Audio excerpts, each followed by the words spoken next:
صلی اللہ علی محمد صلی اللہ علیہ وسلم۔ اعوذ باللہ السمیع العلیم من الشیطان الرجیم، بسم اللہ الرحمن الرحیم، والصلاة والسلام علی رسولہ الکریم۔ بخاری شریف باب الوضو، اور آج اس میں جو باب ہم پڑھیں گے اس کا عنوان ہے الغسل الوضوء فی المقدب والقدح والخشب والحجارت، کہ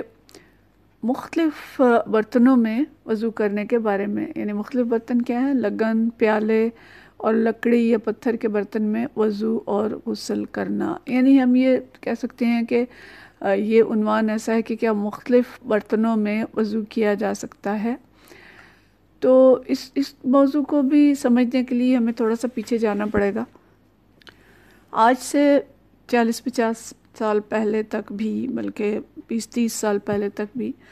ہمارے ہاں بھی وضو کے لیے مختلف برتن استعمال ہوتے تھے، اور ہر علاقے اور ہر دور کا ایک رواج ہوتا ہے۔ جیسے آج کل نل ہیں یا بالٹیاں، ٹب، لوٹے، مگ، اس قسم کے برتن ہیں، اور اس سے قبل یہ جو برتن تھے یہ تشتری تھی، پیالے تھے، گھڑے تھے، سراہی تھی، اس قسم کے برتن استعمال ہوتے تھے۔ تو اگر اس سے بھی ہم پیچھے چلے جائیں تو جو نبی کریم صلی اللہ علیہ وسلم کا دور تھا، اس دور میں لکڑی، تانبے اور پتھر کے چھوٹے اور بڑے برتن اور لگن استعمال ہوتے تھے، اور ان کے بھی مخصوص نام تھے۔ جیسے ہمارے یہاں گھڑا ہے، سراہی ہے، لوٹا ہے، مگ ہے، تو ان کے بھی نام تھے، اور اس میں سے ایک نام تھا مخدب اور ملقدہ۔ تو مخدب جو تھا یہ ایک بڑا برتن ہوتا تھا، اور اس میں کئی آدمی جو ہیں وہ غسل کر سکتے تھے۔ جیسے آپ کہہ لیں کہ جیسے بڑا سا ٹب یا اس قسم کی کوئی چیز ہوگی۔ اور قدح جو تھا یہ ایک چھوٹا برتن تھا جسے ہم تشتری یا بڑا پیالہ یا آج کل کی بالٹی بھی سمجھ سکتے ہیں، شیپ اس کی جو ہے وہ مختلف ہوگی۔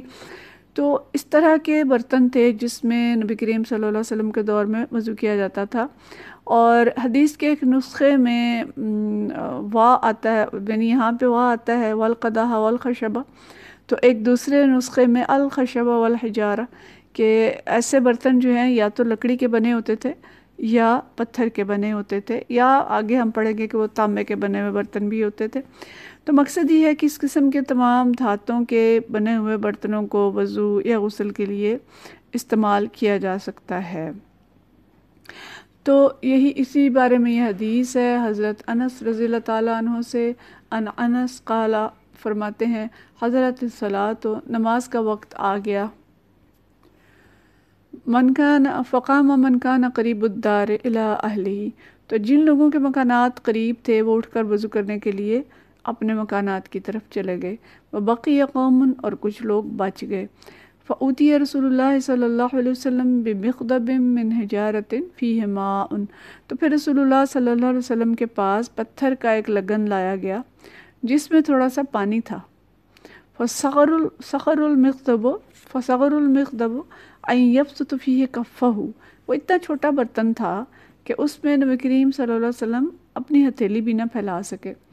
فتودع القوم كلهم فقلنا کم کنتم، تو کیا ہوا کہ جتنے لوگ تھے وہاں پہ سب نے اس میں سے وضو کر لیا۔ یعنی برتن اگرچہ اتنا چھوٹا تھا کہ اس میں نبی کریم صلی اللہ علیہ وسلم کی ہتھیلی بھی نہیں آ رہی تھی، فتودع القوم كلهم، لیکن ساری قوم نے، سارے لوگوں نے اس میں سے وضو کر لیا۔ قلنا کم کنتم، تو جو صحابی ان سے حدیث بیان کر رہے ہیں پوچھتے ہیں، میں نے پوچھا کہ کتنے لوگ تھے؟ قال 80 وزیادہ، تو فرمایا کہ وہ 80 لوگ تھے یا اس سے کچھ زیادہ تھے۔ تو یہاں پہ ایک وقت کئی باتیں جو ہیں وہ بتائی جا رہی ہیں۔ ایک بات تو یہ پتہ چل رہی ہے کہ وہ پتھر سے بنا ہوا چھوٹا سا برتن تھا جس کو مخزب کہا گیا، کہ وہ مخزب تھا اور چھوٹا سا برتن تھا، اور وہ اتنا چھوٹا تھا کہ اس میں نبی کریم صلی اللہ علیہ وسلم کا ہاتھ بھی نہیں آ رہا تھا، لیکن ثابت یہ کرنا چاہ رہے ہیں کہ اس پتھر کے بنے ہوئے برتن میں پانی لایا گیا اور اس سے نبی کریم صلی اللہ علیہ وسلم نے اور دیگر صحابہ کرام نے وضو کیا۔ دوسری چیز جو اس میں آ رہی ہے وہ نبی کریم صلی اللہ علیہ وسلم کا معجزہ ہے کہ اگرچہ برتن اتنا چھوٹا تھا اور پانی اتنا کم تھا کہ اس میں آپ صلی اللہ علیہ وسلم کا پورا ہاتھ بھی گیلا نہیں ہو رہا تھا، لیکن آپ صلی اللہ علیہ وسلم نے دعا کی اور اس دعا سے اس پانی میں اتنا اضافہ ہو گیا کہ 80 یا اس سے زائد افراد نے وضو کیا۔ اب اگلی ایک اور حدیث اسی باب کے اندر آئے گی، اس کو ہم پڑھیں گے کہ اس پتھر میں برتن میں ہاتھ ڈالنے سے آپ صلی اللہ علیہ وسلم کے انگلیوں سے، 5 انگلیوں سے پانی جاری ہو گیا، اور وہ اتنا پانی تھا، اتنا وافر تھا کہ اس سے سارے صحابہ کرام رضوان اللہ اجمعین، جن کی تعداد 80 یا اس سے کچھ زائد تھی، انہوں نے اس میں سے وضو کیا۔ تو انبیاء کے یہ معجزے ہوتے ہیں، اور جیسے حضرت موسیٰ علیہ السلام کا معجزہ تھا کہ انہوں نے پتھر پہ اپنی عصا ماری تھی اور اس میں سے 12 چشمے نکل آئے تھے، اور ان چشموں سے تمام قبیلوں نے اپنے اپنے لیے اس میں طے کر لیا اور سب اس میں سے پانی لیتے تھے۔ تو یہاں نبی کریم صلی اللہ علیہ وسلم کی 5 انگلیوں سے چشمے نکل آئے اور اس میں سے مسلسل پانی آتا رہا اور لوگ اس برتن سے وضو کرتے رہے۔ تو گویا ایک بہت بڑا معجزہ ہے نبی کریم صلی اللہ علیہ وسلم کا۔ اسی طرح حضرت اسماعیل علیہ السلام کا معجزہ یہ تھا کہ انہوں نے جہاں پاؤں رگڑا تھا وہاں سے زمزم نکل آیا، جس کو آج تک دنیا استعمال کر رہی ہے۔ تو اس حدیث سے جو 2 چیزیں ہمیں پتہ چل رہی ہیں، ایک اس برتن کی خاصیت ہے جس میں پانی لایا گیا، اور دوسرا معجزہ ہے نبی کریم صلی اللہ علیہ وسلم کا۔ اچھا، دوسری حدیث جو آگے ہم پڑھیں گے حدیث نمبر 193 ہے، اور یہ حدیث حضرت ابو موسیٰ رضی اللہ تعالیٰ عنہ سے ہے۔ فرماتے ہیں ان نبی صلی اللہ علیہ وسلم دعا بقدح فیہ ماء، کہ نبی کریم صلی اللہ علیہ وسلم نے ایک پیالہ منگوایا، وہاں مخضب تھا اور یہاں قدح ہے، وہاں بڑا پیالہ مطلب ایک چھوٹا سا پیالہ تھا اور یہاں قدح ہے دوسرا پیالہ، فغسل یدیہ وجہہ، تو اس سے نبی کریم صلی اللہ علیہ وسلم نے اپنے ہاتھ دھوئے، ومجّ فیہ، اور اس میں اس کو منہ لگایا، اور یا اس میں منہ کا پانی جو ہے وہ ڈالا۔ یہ حدیث ہم پیچھے پڑھ چکے ہیں، اور یہ حدیث وہی ہے جس میں آپ صلی اللہ علیہ وسلم نے ایک بدوی سے کہا کہ خوشخبری، تم ہم سے خوشخبری لو، تو اس نے کہا تھا کہ ہمیں صرف خوشخبری نہیں چاہیے، ہمیں تو کچھ مال بھی دیں، ہمیں مال چاہیے، صرف خوشخبری سے ہمارا گزارا نہیں ہوتا۔ تو پھر آپ صلی اللہ علیہ وسلم نے حضرت ابو موسیٰ اور ان کے ساتھ حضرت بلال رضی اللہ تعالیٰ عنہ ہوتے، ان سے فرمایا کہ اب شرع، تم دونوں میری طرف سے خوشخبری قبول کرو۔ تو حضرت ابو موسیٰ فرماتے ہیں کہ ہم نے کہا کہ قبیلنا یا رسول اللہ صلی اللہ علیہ وسلم، ہم نے قبول کیا۔ تو پھر آپ نے پانی منگوایا اور اس پانی سے ہاتھ دھوئے اور منہ دھویا، اور اس کے ساتھ اس میں منہ بھی لگایا۔ تو اور پھر صحابہ کرام ان دونوں کو پانی دیا تھا، ہم پیچھے درس میں غالباً یہ حدیث پڑھ چکے ہیں کہ ان سے آپ نے فرمایا کہ یہ پانی اپنے چہروں پہ اور اپنے سینوں پہ مل لیں۔ تو حضرت ابو موسیٰ اشعری رضی اللہ تعالیٰ عنہ نے وہ پانی اپنے چہرے اور سینے پہ ڈالا، اور اسی میں ہم نے پیچھے پڑھا ہے کہ حضرت ام سلمہ نے بھی فرمایا تھا کہ پانی کا کچھ حصہ جو ہے اپنی ماں کے لیے بھی رہنے دو، کچھ تبرک جو ہے میرے لیے بھی چھوڑ دو۔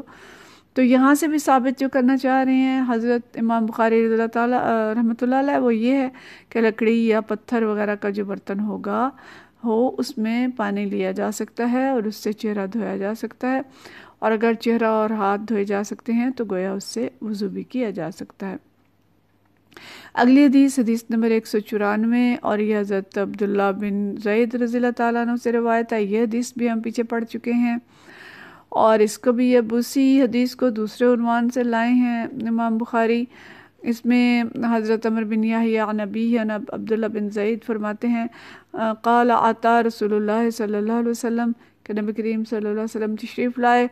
فاخرجنا له ماء فی طور من صفر، تو یہاں پہ جو پانی لائے ہیں وہ ایک طور میں لائے ہیں، اور طور بھی جو ہے ایک برتن ہے جو کہ من صفرن، اس کا ہے گولڈن کلر کا یا سنہرے رنگ کا برتن ہے، تو یہ کیا ہے؟ پیتل کا برتن ہے۔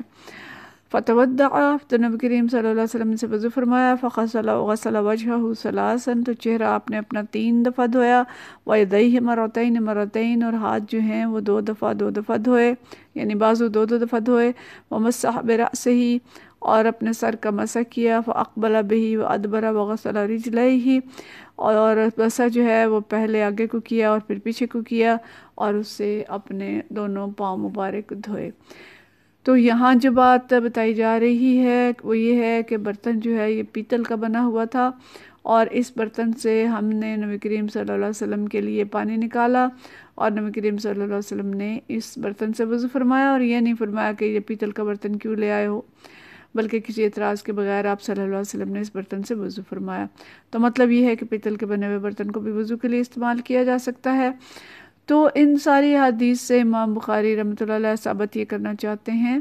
کہ برتن جو مختلف قسم کے ہیں، لکڑی کے، پتھر کے، پیتل کے یا کسی اور چیز کے بنے ہیں، ان سے وضو کیا جا سکتا ہے، اس میں پانی لیا جا سکتا ہے۔ ہمارے ہاں جیسے آج کل سلور سے مطلب چاندی نہیں ہے، بلکہ یہ جو سلور سٹیل قسم کے برتن ہیں، ان سے بنے ہوئے لوٹے ہوتے ہیں، اور جو تشتریاں اور پیالے ہیں یہ بھی انہی چیزوں کے، سٹیل کے یا لوہے کے یا پتھر کے، یہ جو مٹی کے بنے ہوئے برتن ہمارے یہاں استعمال ہوتے ہیں، دیہات کے اندر ابھی بھی ہوتے ہیں۔ تو اس قسم کے برتن جو ہیں یہ بھی وضو کے لیے استعمال ہو سکتے ہیں۔ اور ہاں جو ممانعت ہے وہ بعد میں ہم دیکھیں گے کہ وہ سونے اور چاندی کے برتن ہیں یا اس قسم کے برتن ہیں جو بڑے شان و شوکت والے بظاہر لگتے ہوں اور جو کہ پسندیدہ نہیں ہیں ہمارے دین کے اندر۔ تو سادگی ہے، اور اس سادگی میں جتنی بھی سادہ چیزیں جو نبی کریم صلی اللہ علیہ وسلم نے استعمال کی اور بعد کے صحابہ رضوان اللہ اجمعین نے بھی وہی چیزیں استعمال کی، تو ان کے اندر استعمال میں کوئی کراہت نہیں ہے۔ تو دیکھیں وضو کے بارے میں مختلف احادیث جو ہم نے اب تک پڑھی ہیں، باریک سے باریک چیز جو ہے وہ بھی لائے ہیں ائمہ کرام اور امام بخاری رحمۃ اللہ علیہ بھی، جس میں امت کو جو سہولتیں ہیں، جو آسانیاں ہیں وہ دی گئی ہیں۔ اور اگر یہ حدیث آج کے دور میں ہوتی تو ہم بھی یہ سوچ سکتے ہیں کہ لوہے کے نل سے پانی آ رہا ہے، ڈیفرنٹ قسم کے نل ہیں، مختلف ان کی شکلیں ہیں، ان سے پانی آ رہا ہے، اور مختلف قسم کے حوض ہیں مساجد کے اندر، دیگر پانی کے جو جمع کرنے کے ذخائر ہیں، ان سب چیزوں سے پانی کیا جا سکتا ہے۔ لوڈ شیڈنگ کا دور ہے، بالٹی کے اندر پانی ہے تو اس سے بھی وضو ہو سکتا ہے۔ پانی کسی دیگچے کے اندر رکھ لیا گیا ہے، یا اس کو کسی تشتری کے اندر یا کسی لگن کے اندر یا پیالے کے اندر رکھ لیا گیا ہے تو اس سے بھی وضو ہو سکتا ہے۔ اور بعض کا اتنا کم پانی ہے کہ ہمارے پاس بہت بڑے بڑے برتن نہیں ہیں، کوئی چھوٹا برتن ہے یعنی بڑا سا ایک گلاس ہے لیکن وہ اتنا ہے کہ اس سے وضو ہو سکتا ہے تو اس سے بھی کر سکتے ہیں۔ تو یہ ساری سہولتیں ہیں جو دین نے ہمیں دی ہیں، اور ان سہولتوں کی طرف احادیث کو سنبھالنے والوں نے اس قدر سنبھالا ہے اور ایسے حفاظت سے ہم تک پہنچایا ہے کہ ہر دور کے انسان کے لیے اس کے اندر آسانی اور سہولت موجود ہے، اور وہ ان سہولتوں سے فائدہ اٹھا کر دین پہ چل سکتا ہے۔ یہ وضو کی مثال ہے، اسی طرح سے باقی چیزوں کی مثالیں بھی آگے جا کے ہم پڑھیں گے کہ مختلف ادوار میں دین پہ کیسے عمل کیا جا سکتا ہے۔ تو دین میں بہت سہولت ہے، بجائے اس کے کہ ہم چھوٹی چھوٹی چیزیں جو ہیں ان پہ بحثیں کریں اور لڑائیاں جھگڑیں ان کے اندر کریٹ کریں اور اپنے اپنے مسالک الگ بنا لیں۔ ان سہولتوں سے فائدہ اٹھایا جائے اور دین پہ عمل کیا جائے، اور دین پہ عمل نہ کرنے کے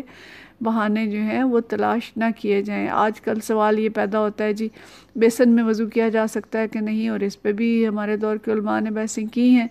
اور ایک دور تھا جب کہتے تھے کہ بیسن میں وضو نہیں ہو سکتا۔ تو بیسن میں وضو کریں یا ان چیزوں میں جو مختلف چیزیں بیان کی گئی ہیں ان سب میں ہم بس سنت کا خیال رکھیں کہ مسنون طریقہ جو ہے وہ کیا ہے، اس مسنون طریقے سے وضو کیا جائے،